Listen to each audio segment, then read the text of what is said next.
Dhimmi Raachee maal isinitti fakkaata? Raacheen beektu?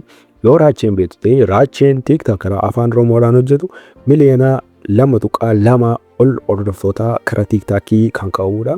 Raacheen laayivii irratti Booniijaan kana beektaa jennaan ani hin beeku jedhee gaafa deebisu uummanni hundi raajeffachaa turan. Raacheen dhuguma hin beekumoo wanti kun sheediidha. Kottaa waliin ilaalla.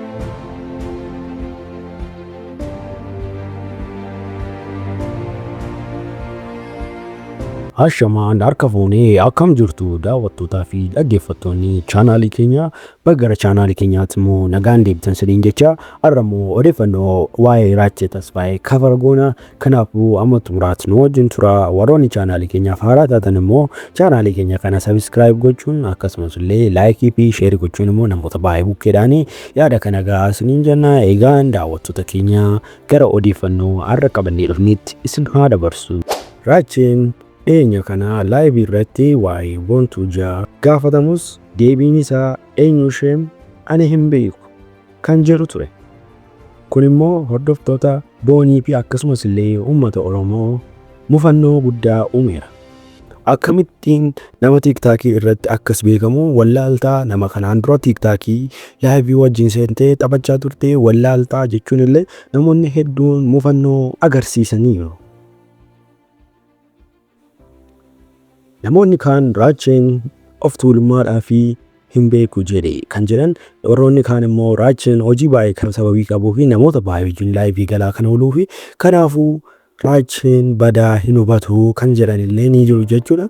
Garuu namoota baay'ee bukkeetti wanti kun of tuulummaa ta'ee argameera. Egaa isa malees karaa TikTokii namoonni baay'een yaada isaanii fi akkasumas illee viidiyoolee irratti hojjechaa jiru jechuudha. Keessumaayyuu warroota akka mufiitti argan keessaa akka barreessanitti namni du'a namaatti gammadu jechuun qalbiin isaa hin bilchaannee fi miira namaa hin hubanne jechuudha. Kun immoo mallattoo xiinsammuu dadhabaatii jedheellee ittiin jalqabee amma gadheeressee wantoota hedduu barreessee jira jechuudha.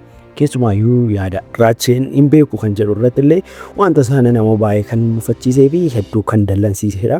Egaa isa malees illee warroonni Raachee deeggaranis illee Raacheedhaa fi viidiyoo hojjetan jiru jechuudha. Keessumaayyuu wanti kun mucaan hin beeku jedhe malee wanta kan biraan jennee mucaan yeroo baay'ee laayivii wajjin nama wajjin gala. Kanaafuu mucaa kana beekuu hin dandeenye garuu takka argeera ergasii immoo hubateera argee kan jedhu illee dubbatanii jiru jechuudha daawwattoota keenya.